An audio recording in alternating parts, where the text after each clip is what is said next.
Dua, dijatuhkan pidana terhadap terdakwa Fandi Ramadan oleh karena itu dengan pidana penjara selama 5 tahun.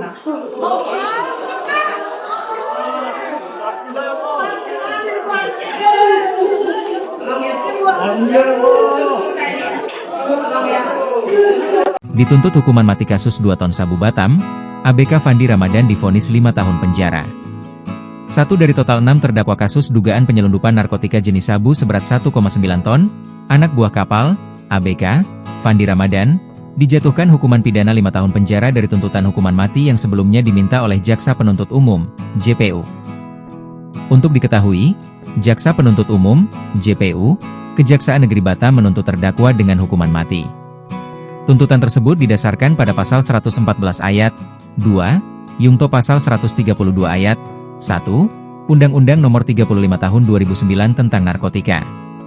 Proses sidang yang dipimpin Ketua Majelis Hakim Tiwik, dengan Hakim anggota Douglas Napitupulu dan Randi Jastian Afandi, menyatakan terdapat sejumlah pertimbangan yang meringankan terdakwa Fandi sebelum membacakan vonis.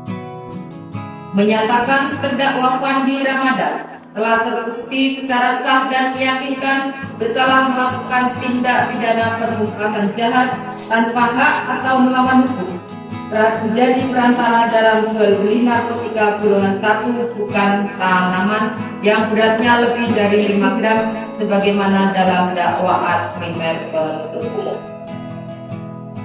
2. Dijatuhkan pidana terhadap terdakwa Fandi Ramadan oleh karena itu dengan pidana penjara selama 5 tahun.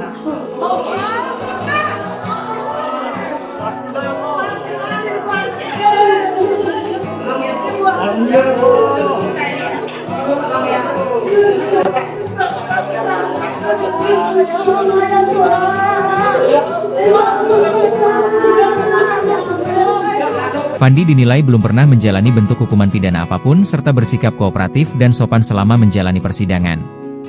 Menetapkan terdakwa Fandi Ramadan dengan pidana selama 5 tahun penjara serta menetapkan terdakwa harus berada di tahanan, ujar Tiwik saat membacakan putusan di ruang sidang utama Pengadilan Negeri PN, Batam, Kamis, 5 Maret 2025. Selain itu, Majelis Hakim juga menegaskan alasan lain ialah hukuman terhadap pelanggar hukum seharusnya bersifat korektif dan mampu membuatnya mengintrospeksi diri.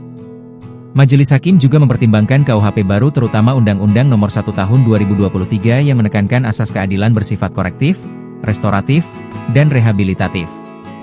KUHP baru juga berfokus pada pemulihan peran pelaku ketika berada di tengah masyarakat setelah menjalani hukuman, jelasnya. Tangis Ibu Fandi, nirwana pecah usai anaknya divonis 5 tahun penjara atas kasus dugaan penyelundupan narkoba. Enggak ada dia, Fandi, sempat mengatakan apa-apa, enggak ada. Dia pun menangis. Enggak menyangka dia dapat tuntutan seberat itu juga, 5 tahun, karena dia merasa dia tidak bersalah, kata Nirwana usai sidang vonis anaknya, Kamis, 5 Maret 2026, dipantau dari video YouTube Kompas TV. Nirwana berharap anaknya itu bisa bebas dari perkara yang dituduhkan kepadanya. Iya, saya berharap Fandi bebas, ucapnya. Lebih lanjut, Nirwana menyampaikan tanggapannya atas vonis 5 tahun penjara bagi anaknya. Berarti anak saya belum dapat keadilan, ujarnya. Nirwana menyatakan anaknya tidak bersalah dalam perkara ini. Ia menyebut anaknya itu hanya bekerja sebagai ABK dan tidak terlibat jaringan narkoba. Terkait banding, Nirwana mengaku belum tahu langkah berikutnya yang akan pihak keluarganya ambil. Download Tribun X sekarang, menghadirkan lokal menjadi Indonesia.